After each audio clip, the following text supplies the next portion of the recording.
31 question बेटा क्या कह रहा है, state the 4 measures for the conservation of wild life. क्या मेजर्स हैं, देखो सबसे पहले हम बात करते हैं measures for the preservation of wild life. So attitude should be change towards the preservation of forest. ठीक है, पहली बात एटीट्यूड। अब एटीट्यूड का मतलब क्या होता है कि हमें हमारी सोच बदलनी है। एटीट्यूड का मतलब यहाँ पे जो है वो हमारी सोच बदलनी है। ठीक है, कि फॉरेस्ट ज़रूरी है, इसका महत्व समझ के हमें हमारी सोच बदल के उसको प्रिजर्व करना है। उसके अलावा step should be taken for maintaining the water resources in forest. ठीक है, फॉरेस्ट में वाटर रिसोर्सेज मेंटेन करने हैं। रेस्ट्रिक्शन लगाना है ग्रेजिंग का, क्योंकि डोमेस्टिक एनिमल्स जो है वो घुस जाते हैं और उनका तो पेट कभी भरता ही नहीं है, इतना खाते हैं। क्योंकि आपको पता है, ठीक है, कि जो ये गाय वगैरह होते हैं, ठीक है, वो पूरा यूँ पेट में पहले जमा कर लेती है, फिर आराम से बैठकर चबाना शुरू करती हैं। ठीक है, बाहर निकाल के, तो उनका जो डाइजेशन सिस्टम है थोड़ा सा अलग है, तो क्या वो ग्रेजिंग बहुत ज़्यादा कर लेती हैं, तो उतना तो उगता ही नहीं है घास जितना वो जल्दी से खा लेती हैं। तो इसके लिए ये रेस्ट्रिक्ट होना चाहिए। उसके अलावा hunting, okay, hunting, poaching, illegal killing वो बैंड होना चाहिए।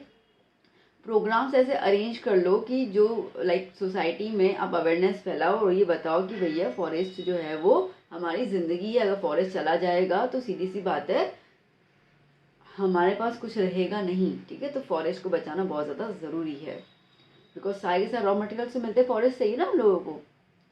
चलिए नेक्स्ट क्वेश्चन क्या कह रहा है, state the causes of destruction of wild life. ठीक है, वाइल्ड लाइफ के डिस्ट्रक्शन के कॉजेज क्या हैं।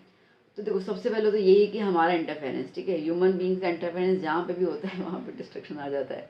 तो human interference in the grassland, ठीक है, डिस्ट्रक्शन ऑफ फॉरेस्ट, क्योंकि हम मनी माइंडेड ज़्यादा हो जाते हैं, तो लालच में चलो ना हमारा तो काम चल रहा है, तो हम लोग फॉरेस्ट को उगाते नहीं हैं, बस काटते जाते हैं।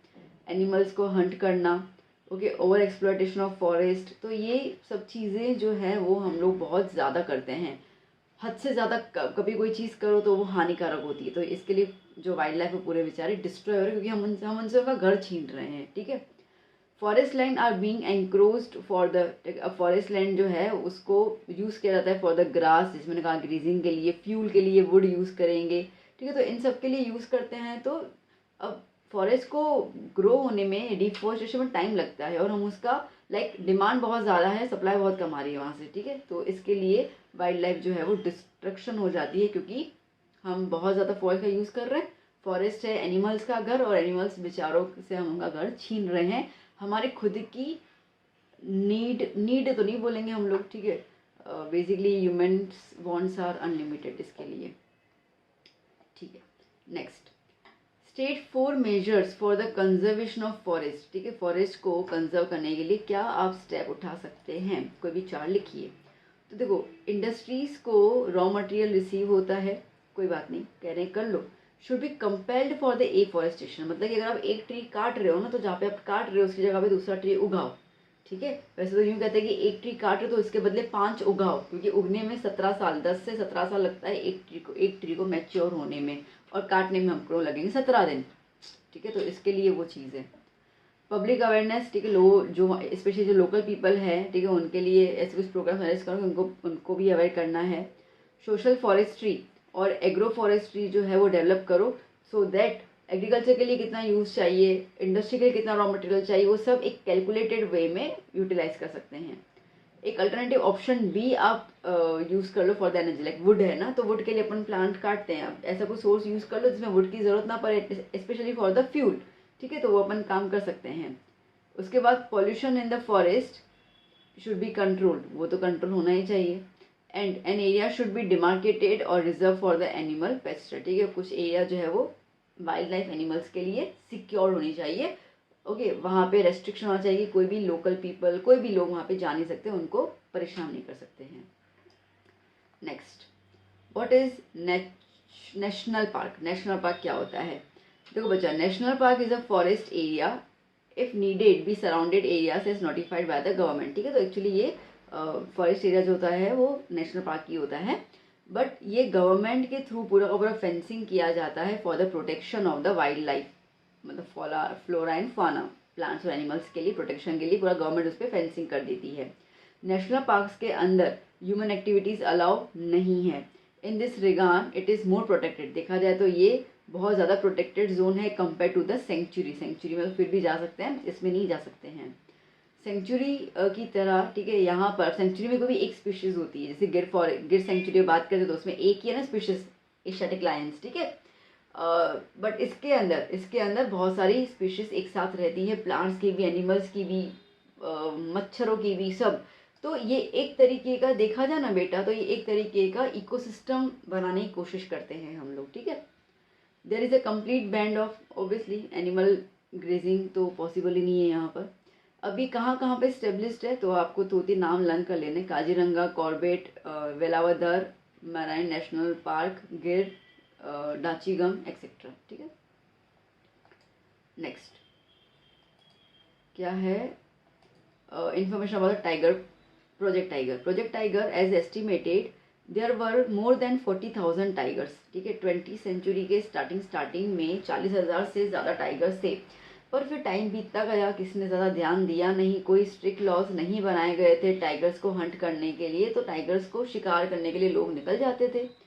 फिर अनरिस्ट्रिक्टेड किया गया इलीगल हंटिंग, डिफॉरेस्टेशन जो है उस पर भी काफ़ी ज़्यादा जोर कर रही है, नहीं काटना है। तो hence in order to save tigers government ने प्रोजेक्ट टाइगर स्कीम स्टार्ट की थी 1971 में। इस प्रोजेक्ट के अंदर गवर्नमेंट ने बहुत सारे मेजर्स लिए हैं to protect the natural habitat of tigers and to maintain the ecological balance, ठीक है। Till now the project is implemented in about 44 regions of India, ठीक है। 44 रीजन्स में ये प्रोजेक्ट जो है वो इस्टेब्लिश हो चुका है, काम करता है टाइगर्स के लिए। ऐसे तो हालांकि हर एक एनिमल बहुत ज़्यादा इंपॉर्टेंट है, बट टाइगर बच्चा हम तो उसको नेशनल एनिमल कहते हैं, ठीक है। तो अगर हम हमारे नेशनल एनिमल की सुरक्षा नहीं कर पाएँ और वो इस तरीके से मरते जाएं, तो आप सोचो कि दुनिया भर में हमारे देश की क्या इज्जत रह जाएगी। क्या कहेंगे कि एक नेशनल एनिमल को, खुद के एनिमल को बचा नहीं पाए हैं। तो ग्लोबल वर्ल्ड के हिसाब से, ग्लोबल आप देखो तो उनके हिसाब से we have to maintain the ecology, we have to maintain the animals, ठीक है। कोई भी ऐसा कंट्री जहाँ पे एनिमल्स नहीं हो तो वो कंट्री को कंट्री नहीं मानते हो, तो उसमें ये लगता है कि ये लोग नहीं अत्याचारी है जो एनिमल्स को, बेजुबान जानवर को मारते हैं। तो बहुत ज़्यादा कोई कोई बच्चा सवाल पूछता है क्या करेंगे टाइगर्स को प्रोटेक्ट करके। पहली बात तो इकोलॉजी बैलेंस्ड होता है, ठीक है। जो कुदरत है, कुदरत ने हर एक चीज़ बहुत ज़्यादा डिफाइन करके दी हुई है। किसी को खा के मारना गुनाह नहीं है, बट हम इंसान जो कर रहे हैं हम ज़बरदस्ती कर रहे हैं।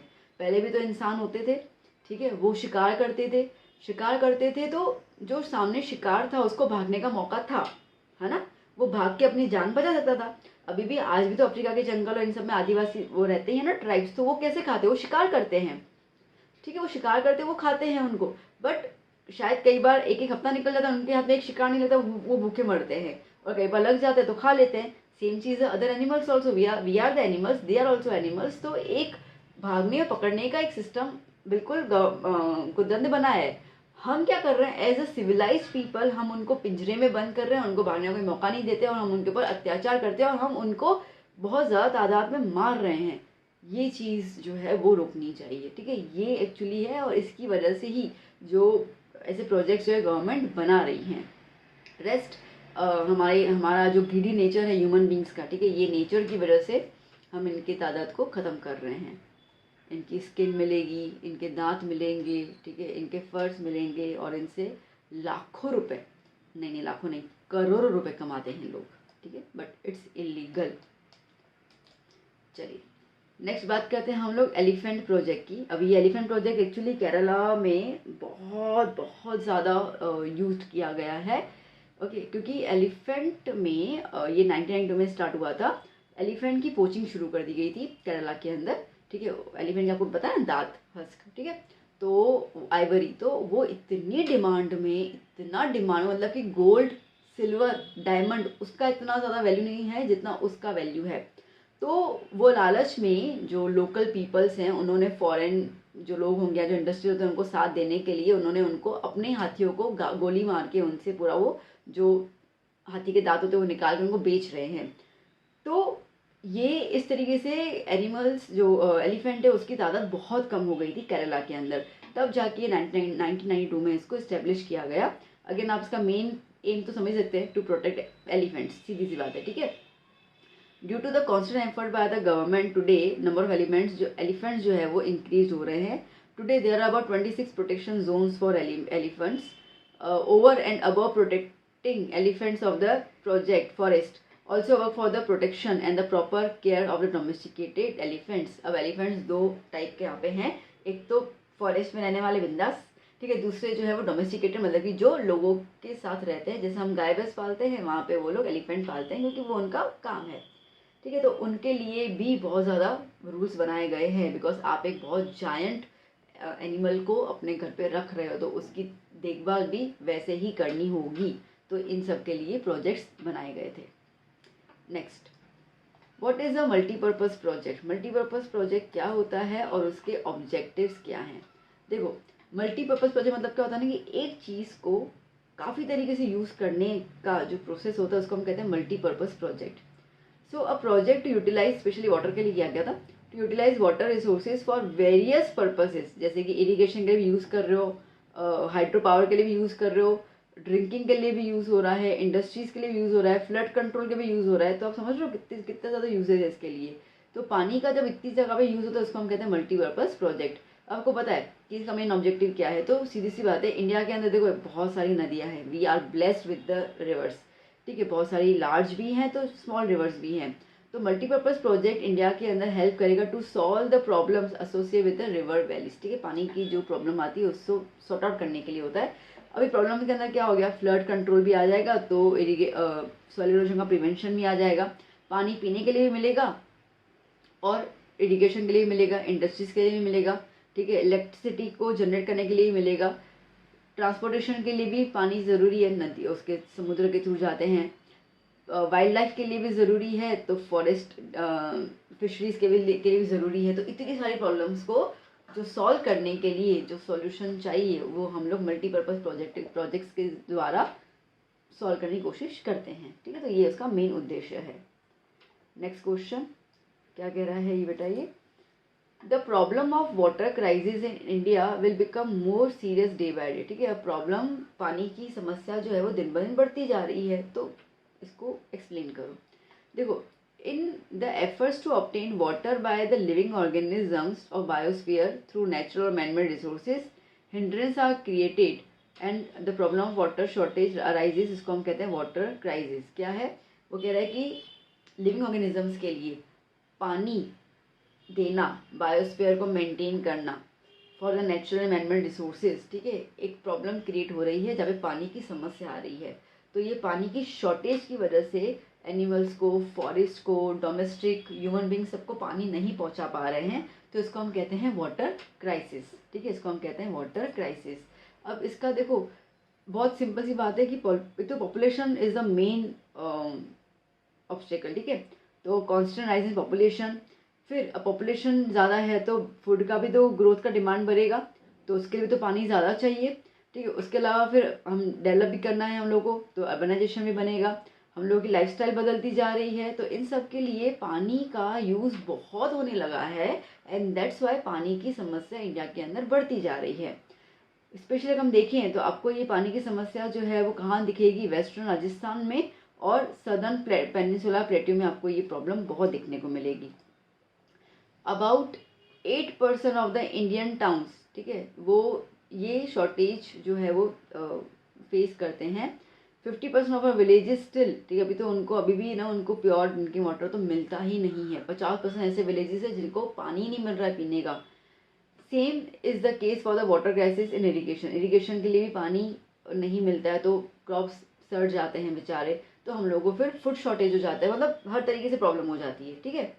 ऑल्दो वी हैव मेड, हम लोगों ने इरीगेशन फैसिलिटीज़ बहुत प्रोवाइड कर ली है, sprinkle method, drip irrigation, but ये तो मेथड्स है ना, पानी नहीं होगा तो स्प्रिंकल फुहारा क्या पानी डालेगा, ड्रिप क्या पानी देगा, ठीक है। तो इसके लिए पानी का होना ज़रूरी है। तो we have the techniques but now we need the resource, okay, we need the source. तो इसके लिए हमारी कंट्री ज़्यादा डिपेंड करती है रेन वाटर के लिए, और रेन वाटर ही है, रेन ही है जो हमारे इंडिया में स्पेशली बात करूँ तो पानी की समस्या को ओवरकम करने में मदद कर सकता है, ठीक है। चलिए, तो अब नेक्स्ट क्वेश्चन इसके उसके ऊपर ही आ रहा है कि भैया रेन वाटर हार्वेस्टिंग के लिए थोड़ा सा इन्फॉर्मेशन दो। तो देखो, ये एक टेक्निक है जहाँ पे हम पानी को कंजर्व करते हैं। अब इस पर एक तो फंडा अपना ये है कि भैया हमें अंडरग्राउंड वाटर इंक्रीज़ करना है, दूसरा, रेन वाटर हार्वेस्टिंग से हम कुछ मेथड्स यूज़ करते हैं to collect the rain water in the well, dams, pond, खेत, तालाब, बहुत सारा, मतलब जहाँ जहाँ पे भी स्टोरेज पॉसिबल है ना वहाँ पे अपन रेन वाटर से स्टोर कर लेते हैं। रेन वाटर जो है वो ग्राउंड वाटर लेवल को इंक्रीज़ करेगा तो ट्रीज़ ग्रो करेंगे, मिट्टी जो है वो पकी बनी रहेगी मजबूत, तो सॉइल इरोजन नहीं होगा। वहाँ से डोमेस्टिक यूज़ भी हो जाएगा पानी का, तो एग्रीकल्चर के लिए भी यूज़ हो जाएगा। और जब पानी इस तरीके से अंडरग्राउंड वाटर में बना रहेगा तो पानी की क्वालिटी भी ख़राब नहीं होगी, तो वाटर पॉल्यूशन भी नहीं होगा। ठीक है, तो इस तरीके से हम रेन वाटर का यूज़ कर सकते हैं। Next, state the uses of manganese. देखो, मैंगनीज जो है वो काफ़ी इंपॉर्टेंट मिनरल है, specially for the iron and steel industry. ठीक है, और इसको उसके अलावा इसको यूज़ करते हैं केमिकल इंडस्ट्री में, से ब्लीचिंग पाउडर में यूज़ कर लिया, insecticides, dry battery cells, tiles, इन सब में यूटिलाइजेशन हो जाता है इसका। Next question, how the coal formed. Coal कैसे बनता है? देखो, करोड़ों साल पहले की बात है, अर्थ के ऊपर ना बहुत अच्छा खासा थिक वेजिटेशन हुआ करता था। टेक्टोनिक प्लेट्स मूवमेंट की वजह से अर्थ के अंदर, ठीक है, यूँ टेक्टोनिक प्लेट्स मूव कर रही थी और एक बार जैसे अर्थक्वेक बोलते हैं ना, अर्थक्वेक आ गया तो सब कुछ अंदर बरीड हो गया। ठीक है, अर्थक्वेक बेसिकली ये बोला जाता है कि आसमान से, ठीक है, एक मीटियोर आया था और वो मीटियोर की समय कितनी थी? हमारे माउंट एवरेस्ट जितनी, मतलब कि माउंट एवरेस्ट की जो हाइट है ना, उतना भारी मीटियोर स्पेस से अर्थ पे टकराया गया था, जो अर्थ यूँ हिल गई थी लिटरली। और जब अर्थ हिल गई थी तो भूकंप आया था, उसके अंदर ये सारे के सारे वेजिटेशन जो थे वो बरीड हो गए थे। ठीक है, तो ये करोड़ों साल पहले की बात है। Over thousands of years due to the, अब ये अंदर बरीड हो गए तो उसमें हीट, प्रेशर डेवलप होने लगा, जिसकी वजह से इन सब के अंदर कार्बन लेवल ज़्यादा था, तो कार्बन धीरे धीरे धीरे धीरे धीरे इकट्ठा होने लगा और इकट्ठा होते होते होते वो एक पत्थर के फॉर्म में जुड़ने लगा। ठीक है, और आज हम उस पत्थर को बोलते हैं कोल। तो इस तरीके से कोल बना था। ये जो पूरा पीरियड था, तकरीबन कहते हैं कि ये 25 करोड़ साल पहले वाला जो पीरियड था, ठीक है, इसको हम कहते हैं कार्बोनिफेरस पीरियड, क्योंकि ये कार्बन की दुनिया थी। ठीक है, कार्बन बनता जा रहा था, बनता जा रहा था, बनता जा रहा था, और अभी हम उस कार्बन का यूज़ कर रहे हैं in the form of coal. Okay, चलिए next question. Today minerals are the backbone of the economic development of a nation. Why? ठीक है, मिनरल्स को बैकबोन कहा जाता है for the development of a nation. क्यों भैया? कोई नहीं बता देते क्यों? तो इसके लिए सबसे पहले ये है कि देखो, मिनरल्स का अगर एक कंट्री को डेवलप करना है तो उसको इंडस्ट्रीज़ बनानी पड़ेगी। इंडस्ट्रीज़ बनाने के लिए उसको चाहिए मिनरल्स, तो आप खुद ही समझ लो, मिनरल्स आर द बैकबोन। ठीक है, तो अभी जो वर्ल्ड है वो बेसिकली एक ग्लोबल विलेज बन गया है, क्योंकि डिमांड जो है वो बहुत ज़्यादा हो गई है मिनरल्स की, और अभी हर एक मिनरल हर एक कंट्री में तो है नहीं। ठीक है, तो जिस कंट्री में जो मिनरल ज़्यादा है, दूसरी कंट्री उसके साथ दोस्ती बना लेती है और आपस में वो लोग बाटर सिस्टम या कुछ ना कुछ डील करके वो एक दूसरे के साथ कनेक्ट हो जाते हैं। तो अब हर एक नेशन जो है वो ग्रो करना चाहता है, तो nation keeps researching about the new products, manufacture करते हैं उसको, एक्सपोर्ट करते हैं उनको to earn the foreign exchange. तो ये सारे प्रोसेस के अंदर बहुत ज़्यादा स्ट्रेस जो है वो मिनरल्स पे दिया जाता है। इसके लिए हम कह सकते हैं कि मिनरल्स आर द बैकबोन। ठीक है, next, the modern age is called the mineral age. Why? देखो, अब सीधी सी बात है, मिनरल्स जो है इनका ह्यूमन प्रोग्रेस में बहुत ज़्यादा रोल है। अभी भी ऊपर वाला देखा था ना, वही वही स्टेटमेंट्स ही हैं। बेसिकली हम इंसानों का जो रिलेशन है मिनरल्स के साथ बहुत पुराना है।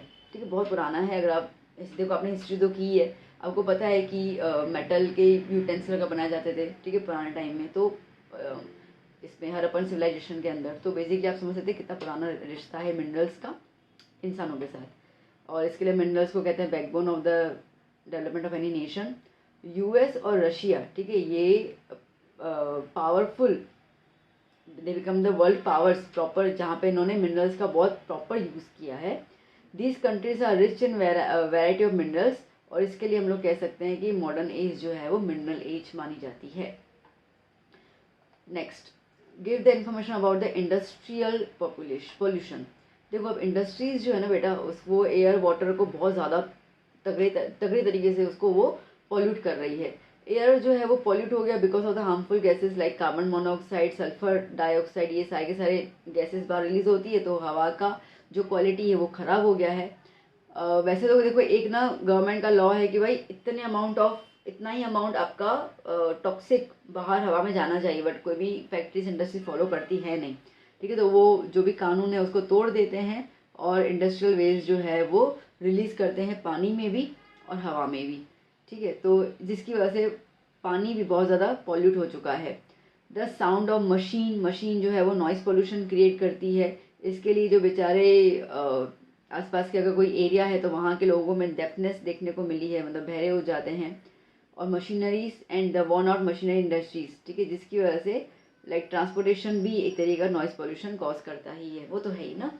ट्रक वगैरह जाती है तो कितनी आवाज़ करती हुई जाती हैं, तो ये सारे इंडस्ट्रियल, तो वो इंडस्ट्री में तीनों आ जाते हैं, एयर पोल्यूशन, वाटर पोल्यूशन और नॉइज़ पोल्यूशन, ठीक है, उस पर लिख देना अच्छे से। Next, what is the importance of industries, industries का इम्पोर्टेंस बताना है। देखो, in today's time the existence of nation largely depends on industries, ये तो क्लियर है ही है। तो अब अगर किसी भी नेशन को इकोनॉमिक डेवलपमेंट अचीव करना है तो बिना इंडस्ट्रीज के तो पॉसिबल ही नहीं है। The industries that have focused, sorry the countries, ठीक है, जिन कंट्रीज ने फोकस किया है इंडस्ट्रियल डेवलपमेंट के ऊपर, उनका सीधी सी बात है इकोनॉमिक ग्रोथ ज़्यादा देखने को मिला भी है। जैसे कि US, Russia, Japan, South Korea, they are prosperous. क्यों? क्योंकि उनके पास इंडस्ट्रियल डेवलपमेंट बहुत अच्छा है। ऑन द अदर हैंड, जो भी इंडस्ट्रीज या तो अंडर डेवलप्ड है या तो फिर डेवलपिंग कंट्रीज हैं, अगर उन्होंने अपना नेचुरल रिसोर्सेज का प्रॉपर यूज़ नहीं किया है अभी तक, तो उनको अपने नेचुरल रिसोर्सेज जो हैं वो सेल करने पड़ेंगे बहुत सस्ते दाम में, क्योंकि उन्होंने इंडस्ट्रीज बनाई नहीं है। जब इंडस्ट्रीज नहीं बनाई हैं तो जो कंट्रीज़ के पास इंडस्ट्रीज है वो उनके साथ बोलेंगे भाई आपका रिसोर्स हमें दे दो, हम आपको उसके लिए उसके बाद पैसे दे रहे हैं, तो पैसे देंगे। बट सीधी बात है, वो कंट्री अगर रिसोर्सेज नहीं यूज़ कर पा रही, दैट मीन्स कि वो कंट्री काफ़ी पुअर कंट्री है, ठीक है, बहुत सीधी सी बात है। तो पुअर कंट्री अपना पेट पालने के लिए सस्ते दाम में अपने रिसोर्सेज को बेच देगी, ठीक है। तो इसकी वजह से क्या हो जाएगा कि वो कंट्री पुअर की पुअर रह जाएगी और वो इकोनॉमिक ग्रोथ नहीं कर पाएगी, बहुत सीधी सी बात है, ठीक है। अगर हम बात करते हैं तो नेशनल प्रोडक्शन के अंदर तकरीबन 29% जो ग्रोथ देखने को मिलता है वो इंडस्ट्रीज़ की वजह से ही देखने को मिलता है, ठीक है बेटा। चलिए next question, why should sugar factory established where, कहाँ पे और वाई? तो sugar factories are located near the sugar cane growing centres, क्योंकि बहुत ज़्यादा ज़रूरी है कि शुगर केन में से जूस को एक्सट्रैक्ट करना है विदिन 24 आवर्स। आप अगर उसको काट रहे हो ना, काटने के मतलब वो पूरा राइप हो गया, ठीक है, राइप होने के बाद जब उसको काट रहे हो तो उसको 24 घंटे के अंदर उसमें जूस निकल जाना चाहिए, नहीं तो फिर उसका जो पानी है वो डिक्रीज होने लगेगा। और अगर पानी डिक्रीज होगा तो सीधी बात है sugar, it will give the less sugar उतना मिलेगा नहीं। तो इसके लिए आप देखना कि फैक्ट्रीज आपको कहाँ पे दिखेंगी, महाराष्ट्र में दिखेंगी, यूपी में दिखेंगी, तमिलनाडु में दिखेंगी, कर्नाटका, आंध्र प्रदेश, गुजरात, ठीक है, जहाँ जहाँ भी कोस्टल एरिया है ना, वहाँ पे आपको ये साइड से इंडस्ट्रीज देखने को मिल जाएंगी। नेक्स्ट क्वेश्चन, सो क्या कह रहा है, give the information about the chemical fertilizer industry. जो केमिकल फर्टिलाइजर इंडस्ट्री जो है वो 1906 में स्टेब्लिश की गई थी at Ranipet in the Tamil Nadu. Chemical industry जो है वो स्टार्ट हुआ था स्पेशली कब, जब fertilizer corporation of India FCI जब स्टार्ट हुआ था ना, कहाँ पे, सिंदरन में, तब जाके केमिकल इंडस्ट्री का डेवलपमेंट देखने को मिला था, क्योंकि तब केमिकल्स का सही यूज़ कैसे करना है वो गाइड किया गया था और उसको यूटिलाइज किया गया था। आपको केमिकल इंडस्ट्री गुजरात में अच्छी दिख जाएगी, गुजरात में भी आनंद वगैरह में आपको ज़्यादा अच्छी दिख जाती है, आनंद, कलोल, ठीक है, तमिलनाडु, उत्तर प्रदेश, पंजाब, केरला। नेक्स्ट क्वेश्चन, तो वो दो मार्क के, इसलिए मैंने आंसर्स भी आपको उसी हिसाब से दिए हैं, ठीक है, ज़्यादा लंबे चौड़े नहीं दिए मैंने आपको answers. What provisions are made for the SC schedule caste in the constitution. देखो आर्टिकल 17 के हिसाब से अनटचेबिलिटी जो है वो टोटली इरिगेट किया गया है, निकाल दिया गया है। अगर कभी भी कोई भी इंसान SC वालों को SC बोल के भी दिखाएगा ना, या उनका ऐसा बिहेव करेगा अनटचेबिलिटी वाला, और अगर उसने कंप्लेन कर ली पुलिस में तो भैया कोई हियरिंग नहीं होगी, ठीक है, कोई आपकी गवर्नेंस नहीं जाएगी, सीधा आपको जेल में डाल दिया जाएगा और तकरीबन शायद 5 साल की कुछ सज़ा होती है if I am not wrong, ठीक है, और कुछ 25-50 हज़ार को जुर्माना भी भरना पड़ता है, या लाखों में कुछ होगा, मुझे एग्जैक्टली नहीं पता, बट अब ये बहुत स्ट्रिक्ट लॉ बनाया गया है, ओके, और उसका प्रैक्टिस भी प्रोहिबिटेड किया गया है। Any disqualification impose due to the untouchability, तो जिसमें मैंने कहा लीगली पनिशेबल क्राइम है ये। दूसरा आर्टिकल 25 में states are given right to freedom, ठीक है, स्टेट्स को बोला गया कि देखो आपके यहाँ पे जो भी शेड्यूल कास्ट वाले हैं उनको क्या प्रॉब्लम है, उनके ग्रोथ में और उनके डेवलपमेंट में आप अपने हिसाब से लॉ बना दीजिए, कोई दिक्कत नहीं है, ठीक है। तो उनको परमिशन दी गई है कि आप लॉ बनाइए। लॉ में आप क्या क्या यूज़ करोगे, पब्लिक इंस्टीट्यूट्स बनाओ जो उनके वेलफेयर के लिए काम आए, ठीक है। To keep the Hindu religion institute open to all the Hindus, ठीक है। हिंदू रिलीजन जो इंस्टीट्यूट्स होते हैं वो एस सी और ST वालों के लिए भी ओपन होना चाहिए, उनके लिए नहीं, बेसिक सबके लिए ओपन होना चाहिए। तो यहाँ पे भी कोई भी रिलीजन या कास्टिज्म नहीं है यहाँ पर, ठीक है। Next, what special provision made in constitution only for the scheduled tribes, सिर्फ शेड्यूल्ड ट्राइब्स के लिए। तो ये आर्टिकल 19(5) में एम्पावर किया गया है गवर्नर्स ऑफ द स्टेट, ठीक है। उन्होंने रेस्ट्रिक्शन इम्पोज किया है in the interest of scheduled caste over the right to unrestricted movement of people to any region, ठीक है। तो ये कोई भी इलाके में वो जा सकते हैं, सेटल हो सकते हैं, प्रॉपर्टी खरीद सकते हैं, बिजनेस या ट्रेड कर सकते हैं। ये सब अथॉरिटीज़ इन ट्राइबल रीजन्स वाले लोगों को दी गई है, ठीक है। और इनको कोई भी एक्सप्लॉइट नहीं कर सकता है। तो ये लॉ बनाया गया 19(5) में, मतलब आर्टिकल 19 इसके अंदर जो सेक्शन होता है 19(5) ब्लॉक में, ठीक है।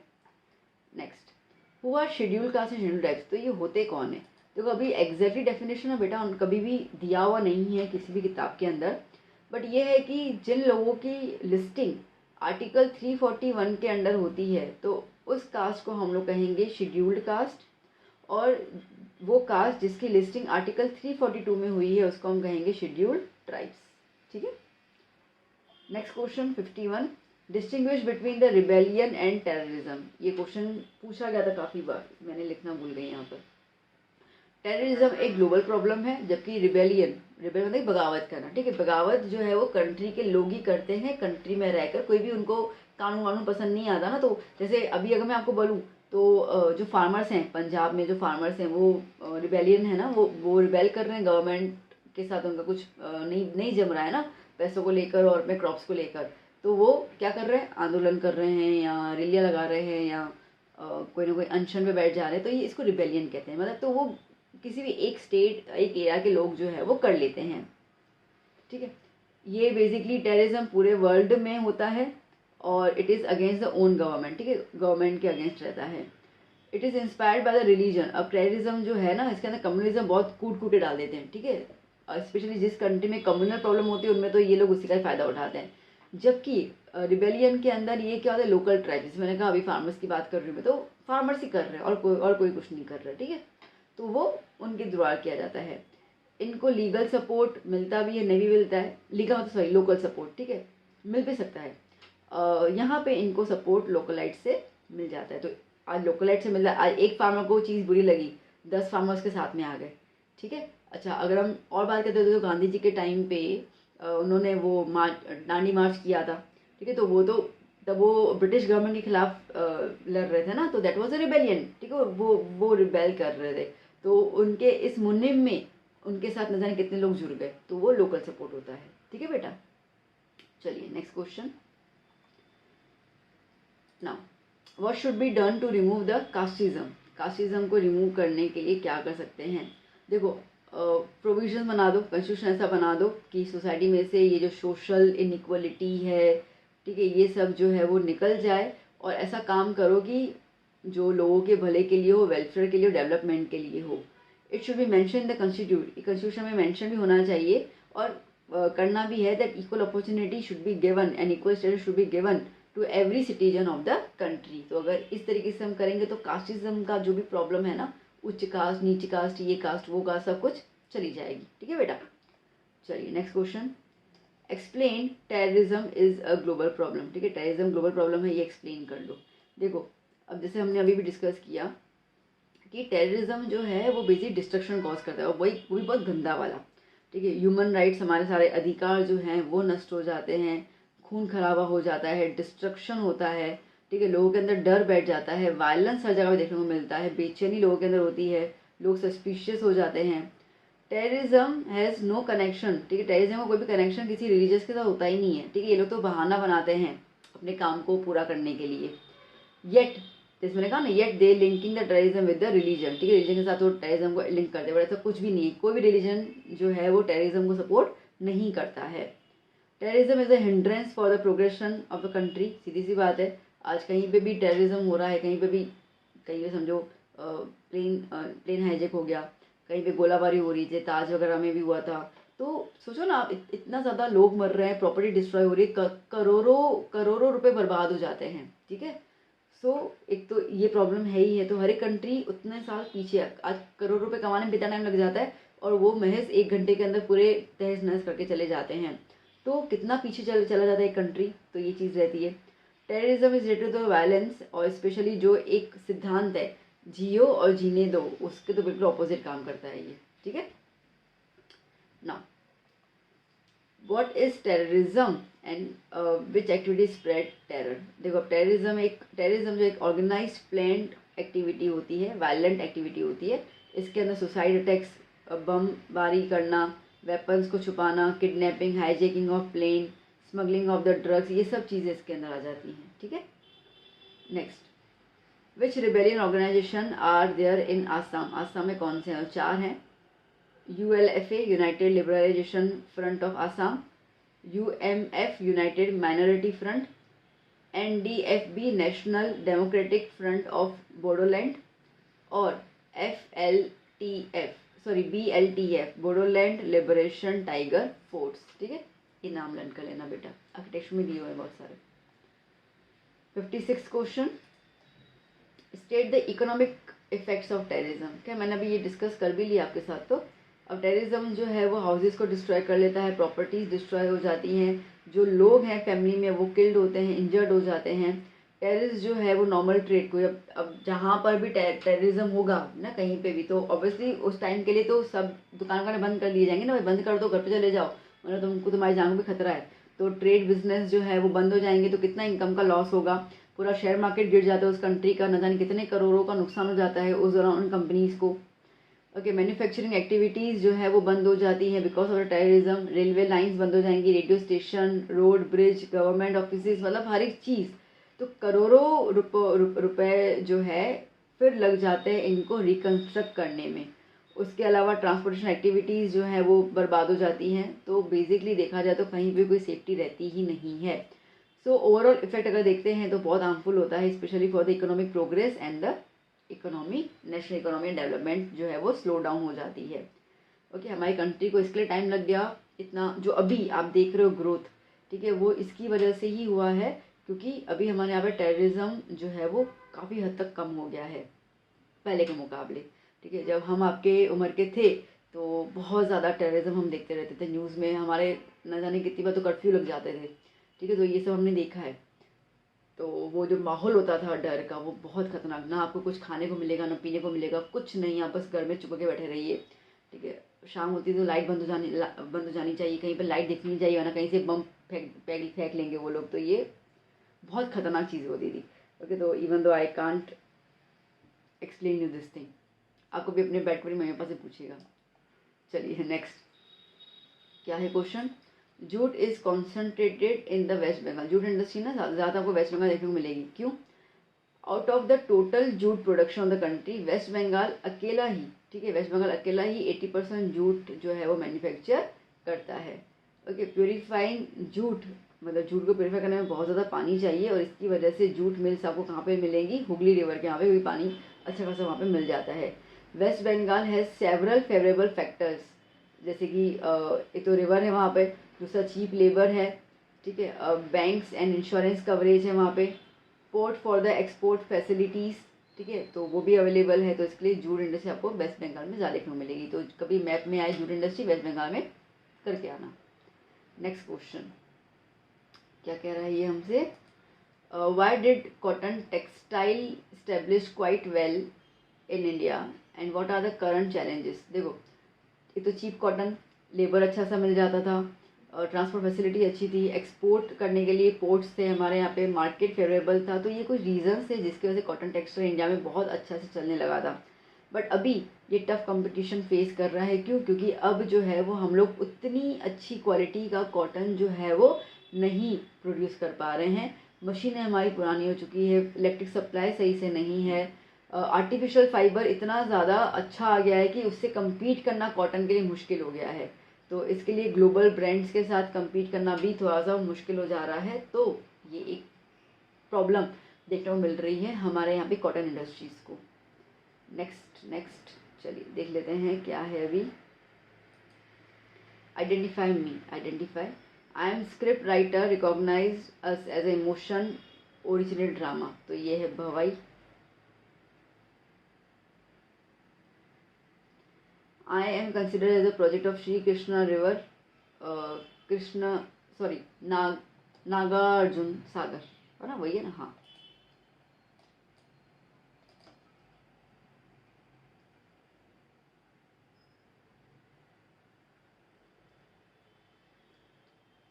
नागार्जुन सागर।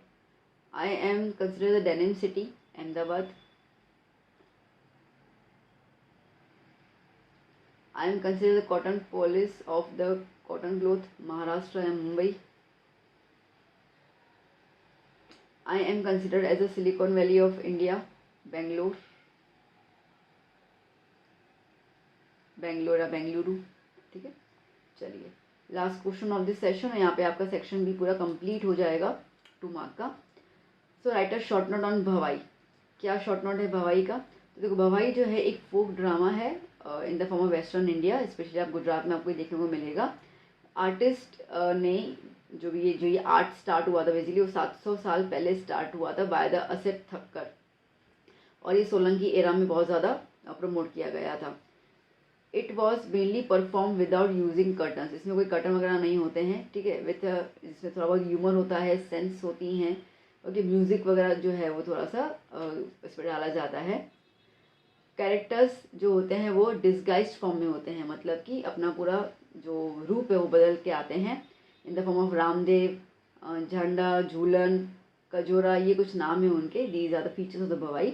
भवाई जो है एक अफोर्डेबल मीन्स है टू एडुकेट द पीपल, ठीक है। पहले के टाइम पे तो टीवी वगैरह इतना होता नहीं था, तो इस तरीके से लोग इसको हम नुक्कड़ नाटक भी कहते थे, ठीक है। तो जा जाके लोगों को अवेयर करना, सेव गर्ल चाइल्ड, ठीक है, लड़कियों को पढ़ाना है, सोशल इविल्स जो भी होते थे वो इन सोशल इविल्स पे एक्चुअली नाटक दर्शाते थे और लोगों को अवेयर करते थे, okay. The characters like Rangla and Rangli are used to promote the program like girl education, save girl child etcetera. Performance of Bhavai play trumpet and pray to the goddess by reciting the hymns, ठीक है। तो specially वो जो माता जिनको मानते थे, ठीक है, वो उनकी प्रेयर से और ये सब जो है उनके अंदर परफॉर्मेंसेस में उनकी प्रेयर भी शामिल होती थी, ठीक है बच्चा। तो that's it, just enjoy this video और अच्छे से लर्न कर लीजिए, प्रिपरेशन शुरू कर लीजिए। शुरू कर तो ली होगी आप लोगों ने, मुझे आपके कमेंट से पता चल जाता है कि आप बहुत ज़्यादा अभी एम्बिशियस हैं और बस मैम वीडियो डाले और हम लोग लर्न करना शुरू करते हैं। And I am very much thankful and gratitude, मैं शो कर रही हूँ अपना कि थैंक यू मेरे चैनल को इतना ज़्यादा प्यार देने के लिए और मेरे साथ जुड़े रहने के लिए। मैं भी बस वही चीज़ कर रही हूँ कि मैं आपको हर एक चीज़ बहुत अच्छे से प्रोवाइड करती जाऊँ और मैं आपका 10th जो है वो शानदार तरीके से निकाल पाऊँ। तो बस जुड़े रहेंगे आप मेरे साथ और मैं आपके साथ। मिलते हैं नेक्स्ट क्लास में। Bye bye, take care.